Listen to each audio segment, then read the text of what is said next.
Imagine waking up one day with the chilling realization that your intelligence, the very thing that once set you apart, has slowly become your curse.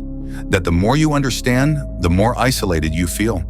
That every layer of truth you uncover peels away your comfort, your certainty, and even your ability to belong. Intelligence is often glorified. We celebrate geniuses, prodigies, great thinkers.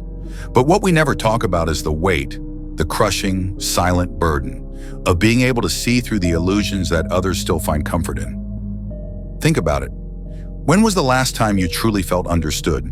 When you tried to express something deep, did people listen? Or did they retreat, uncomfortable with the depth of your words? Intelligence can become a prison. It alienates. It sharpens your perception to the point that even joy begins to feel artificial. You begin to notice the contradictions in people's values, the hypocrisy in institutions, and the absurdity of the systems we live in. And when you speak of it, if you dare, you're often met not with curiosity, but with discomfort, resentment, or even contempt. Today, we step into the dark forest that Friedrich Nietzsche warned us about. He wasn't merely a philosopher of despair, he was a prophet of painful truths. He believed that to see clearly, to think deeply, is to suffer. That the price of true intelligence is not praise but exile from the herd, from simplicity, and often from peace. But why is this the case? And more importantly, what can you do if you too carry this burden? Stay with me, because as we uncover the hidden cost of intelligence, you will come to see why many who are gifted with it end up lost, depressed, or disconnected, and why Nietzsche believed that without courage, intelligence can destroy a person from within. We will explore the inner conflict between knowing and belonging, and how to survive the existential weight that comes from seeing what others refuse to. But here's the cruel paradox. The more intelligent you become, the more you begin to feel like a stranger in your own life. Like an actor reading lines from a play you never auditioned for. You see the absurdity in people's pursuits, the shallowness of small talk, the numbing routines that pass for purpose. And while others seem content chasing status or security, you can't help but feel a growing detachment, a quiet internal rebellion. You start to wonder if you're broken, but you're not, you're waking up. And yet most never make it past this point. They sense the discomfort intelligence brings, the existential weight of thinking too much, seeing too clearly, and they run from it.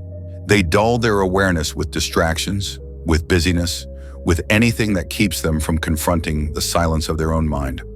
Society doesn't reward deep thought, it rewards compliance. It praises those who fit in, not those who question. And so, the intelligent are often forced to wear masks, to hide the very thing that makes them unique in order to survive. Nietzsche warned us about this.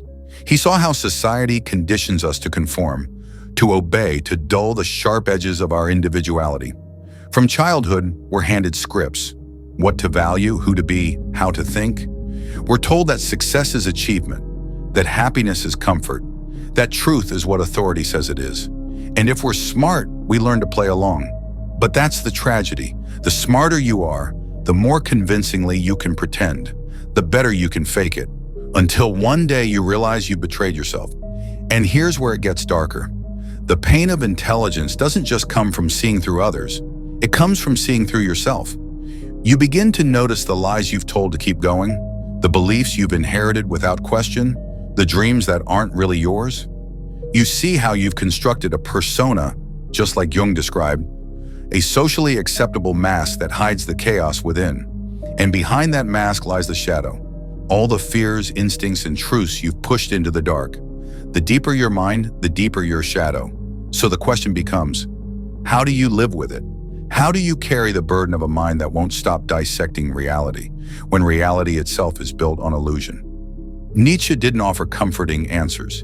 He believed that the only way out was through, that we must confront the abyss and create meaning anyway. Not because it's easy, but because the alternative is a slow death of the soul. Here's the part no one prepares you for. The smarter you are, the more likely you are to see not just the world's flaws, but your own. And what you'll find beneath the surface isn't always noble. It's a storm of contradictions. You may pride yourself on your logic, but you're not immune to irrational impulses. You may preach compassion, but still harbor resentment. These aren't signs of failure. They're signs of complexity. But intelligence, when unaccompanied by emotional depth, tends to repress these darker truths. You suppress what doesn't fit the image. You push it into the shadow, but the shadow doesn't dissolve when ignored. It festers. It leaks into your relationships, your moods, your judgments. You might lash out at others for being arrogant, not realizing it's your own suppressed superiority complex reacting, or feel threatened by someone's authenticity because you've spent years perfecting a mask. Nietzsche understood this duality. He knew that the more you elevate your mind, the more you risk bearing your soul. That great intellect without inner reckoning leads not to wisdom, but to self-deception. And this is where the real cost of intelligence emerges. The gifted often crumble under the weight of their own awareness. Because they can dissect the world so easily, they begin to distrust simplicity, joy, even love. They mistake cynicism for insight. But Nietzsche offered a hard truth. You cannot become whole by cutting away the dark. You must walk into it. You must confront the chaos within, not as a problem to fix, but as a part of yourself to reclaim. What if I told you that the very thoughts you silence, the instincts you shame, the impulses you bury, are not signs of weakness, but keys to your full potential? What if the discomfort you feel isn't a defect, but an invitation? Jung called it shadow integration. Nietzsche called it the path to becoming who you are. Because you cannot build a self on half-truths, and you cannot transcend the world until you face the war within. So ask yourself, have you mistaken intelligence for clarity? Have you been using your mind to escape your soul? Because the next step, if you're brave enough, isn't to think harder, it's to feel deeper, to face the parts of yourself you've exiled, and through that reckoning, to create not just a new perspective, but a new self. The more intelligent you are, the more likely you are to build an identity out of ideas, beliefs, theories, ideologies. But what if I told you that the identity you've crafted through intellect is still just a mask? A clever, articulate mask, but a mask nonetheless. The truth is, your mind can become its own prison. You begin to believe that who you are is defined by your thoughts, your knowledge, your ability to analyze. But deep beneath that surface lives a more ancient, more chaotic self, one that intellect alone cannot reach. Nietzsche saw this danger clearly. He knew that those who live only in the realm of reason risk losing contact with the raw, instinctive forces that make us human. Intelligence, when disconnected from the unconscious, creates fragmentation. You feel hollow. You become hyper-aware, but emotionally numb. And slowly, your understanding of the world turns into a cold, clinical map, accurate but lifeless. But there's something beneath that numbness, a voice, faint but persistent, whispering that there is more. That beneath your intellect lies something deeper, older, more real. This is not delusion. It's the unconscious calling you home. Jung called this the process of individuation, not becoming someone new, but recovering the parts of yourself you've disowned in your pursuit of understanding. It is not about adding more knowledge, but peeling back the layers that hide your essence. And this is where the tragedy of intelligence becomes most clear. Because the smarter you are, the easier it is to rationalize your avoidance, to intellectualize your pain, to distract yourself with endless learning instead of facing what lives in your silence. But the parts of you that you ignore don't simply disappear. They leak into your life in subtle sabotage, in chronic dissatisfaction, in strained relationships, in a haunting sense that something vital is missing. So ask yourself, what are you running from when you reach for another book, another video, another theory? What truths are buried beneath your explanations? Because until you stop and listen, not with your mind, but with your whole being, you will never truly know yourself. And that's what Nietzsche warned us about, that in our pursuit of understanding the world, we may lose ourselves entirely. The tragedy of intelligence is not just in how it isolates us from others, but in how it blinds us to the unseen forces that rule our inner world. You may think you're in control, that your choices are rational and your goals self-determined, but intelligence doesn't free you from the unconscious. It just makes your defenses more sophisticated. You build arguments instead of walls. You avoid vulnerability with analysis. You disguise fear as logic, but beneath the intellect, the shadow still moves. Nietzsche believed that the human being is not a finished product, but a bridge between what we are and what we could become. But that transformation doesn't happen in the light. It begins in the dark.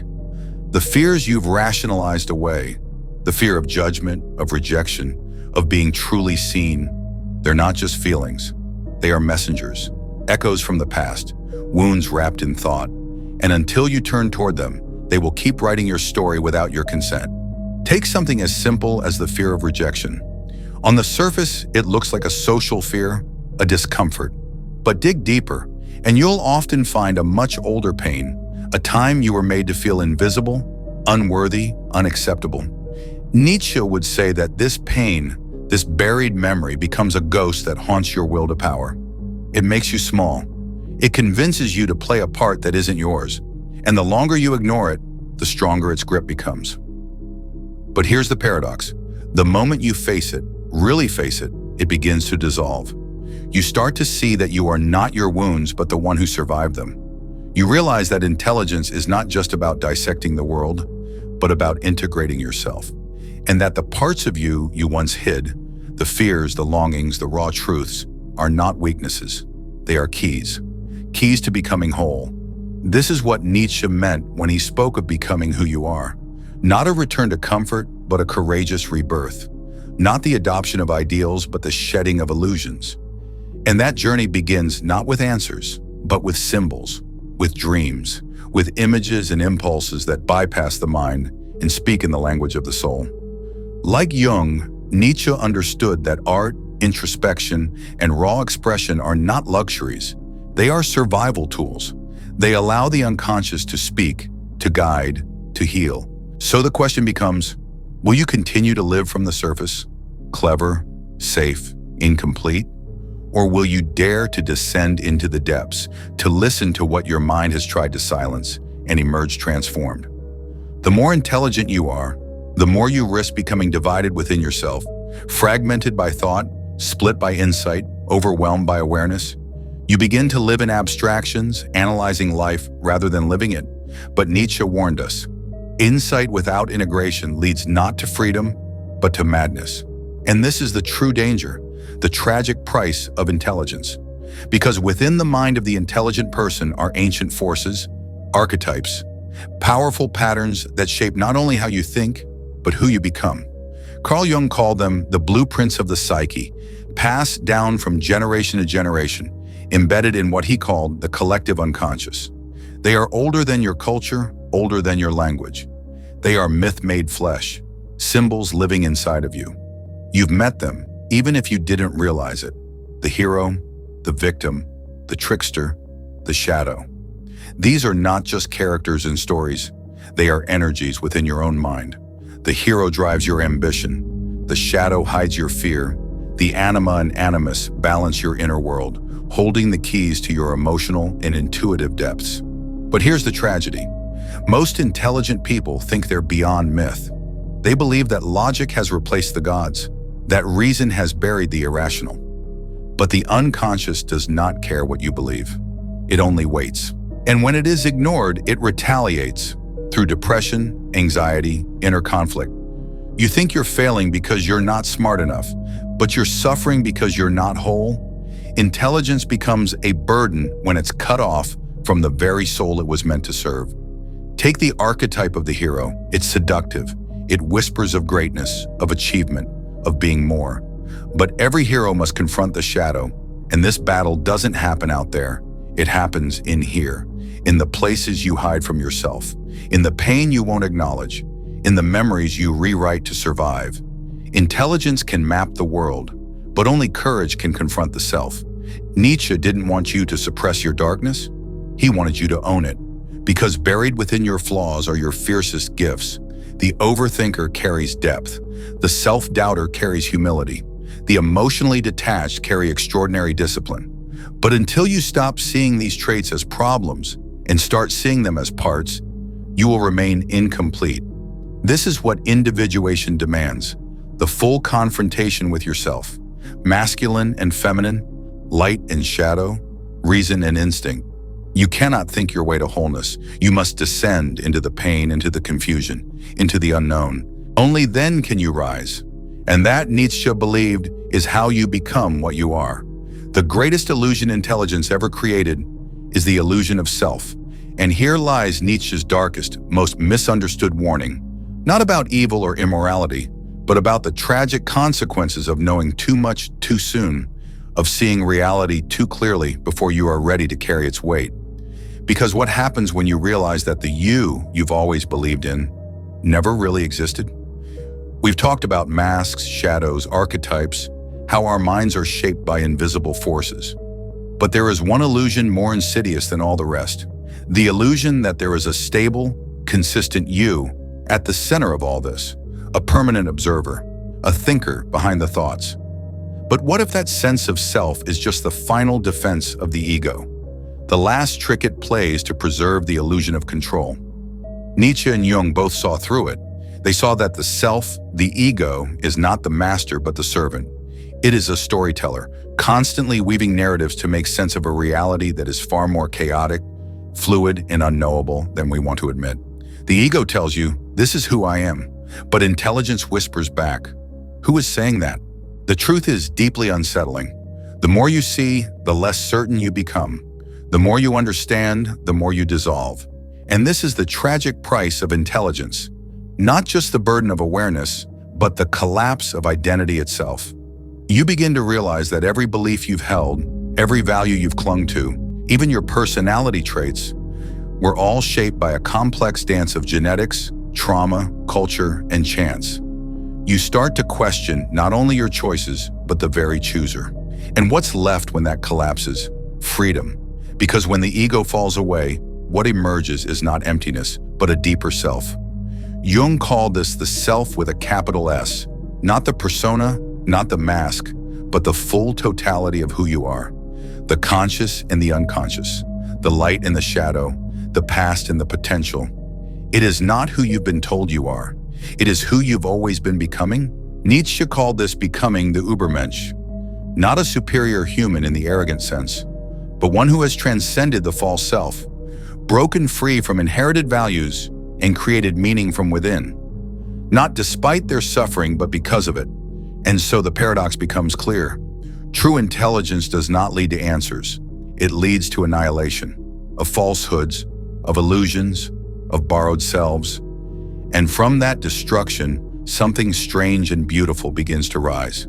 A self not defined by fear, but forged through fire. A mind not trapped in identity, but open to mystery. A soul not seeking approval, but daring to become. That's what they never tell you about intelligence. Not that it makes life easier, but that it shatters the life you once knew. And only then can the real one begin. And so here we are, at the edge of everything you thought you were. The final step, the quiet revolution. Not of the world, but of the self. Because once you've dismantled the mass, confronted the shadow, integrated the archetypes, and seen through the illusion of a fixed identity, there is only one thing left to do: surrender. Not in defeat, but in trust. When you let go of rigid identities, I am this, I am not that, you make room for something greater, something more fluid, more alive, more you than anything you've ever called me. The ego clings to control, but the self flows like a river, always moving, always becoming. And this is where the true intelligence begins. Not the kind measured by facts or logic, but the deep, intuitive wisdom that emerges when you finally listen. To your dreams, to your instincts, to the symbols rising from your unconscious like ancient messengers. What you once dismissed as coincidence becomes synchronicity. What you once feared becomes a guide. And what once felt like chaos begins to form a pattern, a hidden order moving you toward your own wholeness. But this process, this individuation, is not a one-time event. It is not a goal. It is a path, a spiral, a descent, and a rising. You will lose yourself 1,000 times before you remember who you truly are. And even then you will forget and begin again. Because the self is not something you find once and keep. It is something you become, moment by moment, choice by choice, breath by breath. And here is the final, quiet truth. You were never broken. You were never unworthy. You were never truly lost. The part of you that was watching, waiting, whispering in dreams, that was you all along. Not the frightened voice of the ego, but the deeper intelligence of the self, the one who knows, the one who remembers, the one who has been guiding you here. So now you stand at a threshold. You can return to the comfort of your old identity, the familiar pain, the predictable roles, the silent suffocation of conformity. Or you can step forward, into the unknown, into the mystery of who you are becoming. Not perfect, not certain, but whole. Because that is the tragic price of intelligence. Not just knowledge, but transformation. The death of illusion, the birth of truth. And now, you know the way.